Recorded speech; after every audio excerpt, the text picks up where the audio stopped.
શ્રી રણછોડ વિદ્યાલય અંગ્રેજી અને ગુજરાતી માધ્યમ ચાપડ દ્વારા બોર્ડની પરીક્ષા આપનારા ધોરણ 10ના વિદ્યાર્થીઓ માટે એક ખાસ કાર્યક્રમ યોજવામાં આવ્યો હતો, જેને શુભેચ્છા કાર્યક્રમ કહી શકાય.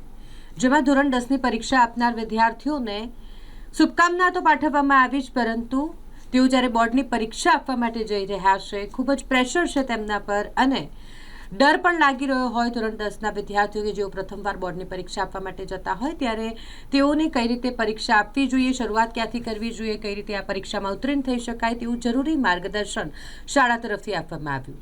આ શુભેચ્છા કાર્યક્રમ જેમાં શાળાના પ્રિન્સિપાલ સહિત તમામ શિક્ષકો ઉપસ્થિત રહ્યા હતા. ધોરણ 10ના વિદ્યાર્થીઓ કે જેઓ બોર્ડની પરીક્ષા આપવાના છે, તેઓને પરીક્ષાને લઈને, પરીક્ષા ખંડને લઈને કઈ કઈ બાબતોની કાળજી રાખવી જોઈએ, જે માટેનું યોગ્ય માર્ગદર્શન આપવામાં આવ્યું. શ્રી રણછોડ વિદ્યાલયમાંથી આ વર્ષે 37 જેટલા વિદ્યાર્થીઓ ધોરણ 10 બોર્ડની પરીક્ષા આપશે. દરેક સ્કૂલનું સપનું હોય કે તેમના સ્કૂલમાં ભણતા વિદ્યાર્થીઓ ખૂબ જ સારા એવા માર્ક્સ લાવે, તેઓ શાળાનું નામ રોશન કરે અને પોતાના ભવિષ્યમાં આગળ વધે.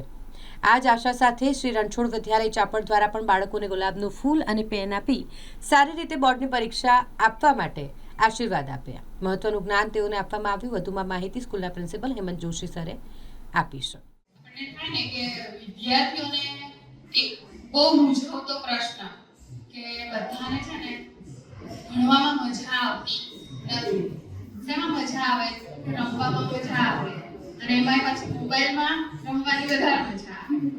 તો એક પ્રસંગ યાદ આવે કે એક બાળક હોય છે, તમારા જેવું 15-16 વર્ષનું બાળક, એ ઘરે જઈને આવી રીતે પપ્પા ઓફિસથી આવે છે તો જોવે છે બાળક રમતું હોય છે, મોબાઈલમાં રમે, ટીવી જોવે. તો પપ્પા કહે છે કે તાર ભણવાનું નથી? જેમ તમારા મમ્મી પપ્પા કહેતા હોય અને પપ્પા પણ કહે છે ભણવાનું નથી, તો કે ભણવામાં મજા આવતી નથી અને મોબાઈલ રમવામાં બહુ મજા આવે છે. અચ્છા, હિમાલયની હાઈટ કેટલી છે ખબર છે બધાને? 8,843 મીટર અને પાવાગઢની હાઈટ છે 822 મીટર. જ્યારે પણ બોર્ડની એક્ઝામ આવતી હોય એટલે મોટો અભાવ ઉભો થતો હોય છે. પણ બોર્ડની એક્ઝામ એ વાસ્તવિક પડાવ છે, એથી વિશેષ કશું નથી. 11 પાવાગઢ ઉપરાંત આપણે ગોઠવી દો ત્યારે હિમાલયની એવરેસ્ટની ટોચ સુધી પહોંચે એટલી હાઈટ છે. પણ એ હિમાલય સર કરવા માટે એ લોકો જાય છે પર્વતારોહી. એ લોકો શું કરે તો કે 4,000 મીટરની હાઈટ પર જાય એટલે ત્યાં એક સ્ટે કરે. અઠવાડિયાનું હોય, 10 દિવસનું હોય, કારણ કે ટેમ્પરેચર પણ ડાઉન થતું હોય, ઓક્સિજનનું પ્રમાણ પણ ઘટતું હોય, આ બધું જ હોય કે પહેલો પડાવ છે. એ બોર્ડની એક્ઝામ એ તમારો પહેલો પડાવ છે. પછી 10 દિવસ ત્યાં રોકાય, પોતાનું બોડી તેના વાતાવરણ સાથે મેચ થઈ જાય, પછી આગળની યાત્રા શરૂ થાય. બીજા 2,000 મીટર ચડે વળી પાછો સ્ટોપ આવે. 11 બાદ સાયન્સ કોમર્સ. એનો અર્થ એવો થાય કે બોર્ડની એક્ઝામ નો ભાવ રાખવાની કોઈ જરૂર નથી, સારા આપવાની જરૂર નથી, કોઈ ડર રાખવાની જરૂર નથી. એ માત્ર એક પડાવ છે. હજુ આગળ જવાનું છે.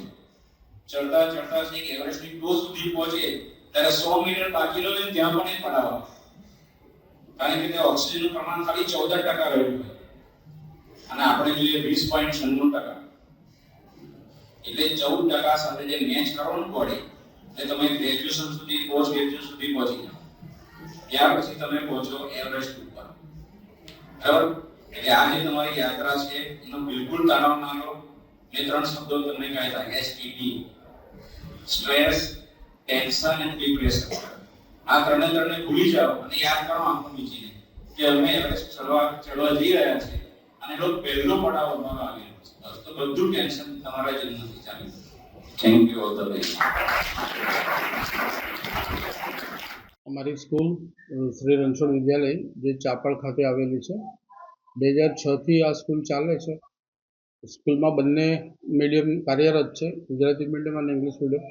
અમારા ગુજરાતી મીડિયમના વિદ્યાર્થીઓ આ વર્ષે ધોરણ 10ની પરીક્ષા આપવા જઈ રહ્યા છે. તેથી આજે અમે એક શુભેચ્છા સમારોહનું આયોજન કર્યું છે. ખૂબ સરસ ભાવનાસભર, લાગણીસભર, કરુણાસભર વાતાવરણમાં આખો કાર્યક્રમ થયો. વિદ્યાર્થીઓ તેમના જીવનમાં 10માની પરીક્ષા બાદ આગળ વધી રહ્યા છે. તો શાળા સંચાલક મંડળ તરફથી તેમજ શાળા સ્ટાફ તરફથી તેમને શુભેચ્છા આપવામાં આવી, શુભેચ્છા ગિફ્ટ પણ આપવામાં આવી અને વિદ્યાર્થીઓએ પણ સ્કૂલને પ્રોમિસ આપ્યું છે કે ધોરણ 10ના અભ્યાસ બાદ અમે અમારા જીવનમાં ક્યાંય પણ હોઈશું પણ રણછોડ વિદ્યાલયને અમે ક્યારેય ભૂલીશું નહીં. તેથી હું કહી શકું કે ખૂબ સરસ વાતાવરણમાં આજનો આ શુભેચ્છા સમારોહ કાર્યક્રમ શાળામાં સંપન્ન થયો છે. આ વર્ષે અમારી ધોરણ 10ની બેચમાં 37 વિદ્યાર્થીઓ છે અને અમને આશા છે કે 37 વિદ્યાર્થીઓ આ વર્ષે પાસ થઈ જશે પરીક્ષા. વિદ્યાર્થીઓને અમે સંદેશ આપ્યો છે કે તમારા માતા પિતાની ખૂબ આશાઓ તમારા માટે છે, સ્કૂલની પણ ખૂબ આશા છે અને તમે તમારા જીવનમાં ખૂબ આગળ વધો અને કોઈ પણ ક્ષેત્રમાં જાઓ તો પાયામાં જે સ્કૂલ છે તેને ભૂલશો નહીં. આવો અમે વિદ્યાર્થીઓને એક મેસેજ આપ્યો છે. હું પોતે હેમંત જોશી, આચાર્ય શ્રી રણછોડ વિદ્યાલય ચાપડ. શહેરની નજીક ચાપડ ગામ અને ચાપડ ગામની અંદર બિલ ચાપડ રોડ ઉપર શ્રી રણછોડ વિદ્યાલય આવેલી છે. આ વિદ્યાલયનું શિક્ષણ ખૂબ જ સારું છે. પ્રિન્સિપાલ હેમંતભાઈ જોશી સાહેબના માર્ગદર્શન હેઠળ શિક્ષકગણ અને તેમને પોતાની પ્રવૃત્તિઓ દ્વારા બાળકોને સૌ સારી પ્રવૃત્તિઓ કરાવે છે. મારું બાળક જુનિયર કેજીથી ધોરણ 10 સુધી અભ્યાસ કર્યો છે. અહીંયા આજ સુધી મને ખૂબ સરસ આનંદ આવ્યો છે કે આ શાળાનું શિક્ષણ બહુ સારું છે. બીજું કે શિક્ષકો પોતે જ એટલી મહેનત કરાવે છે બાળકો સાથે કે આ વર્ષે મારો બાળક 10મામાં છે. 10મામાં મને આશા છે કે ખૂબ સરસ માર્ક લાવશે. 75 થી 80% મારી ગણતરી છે.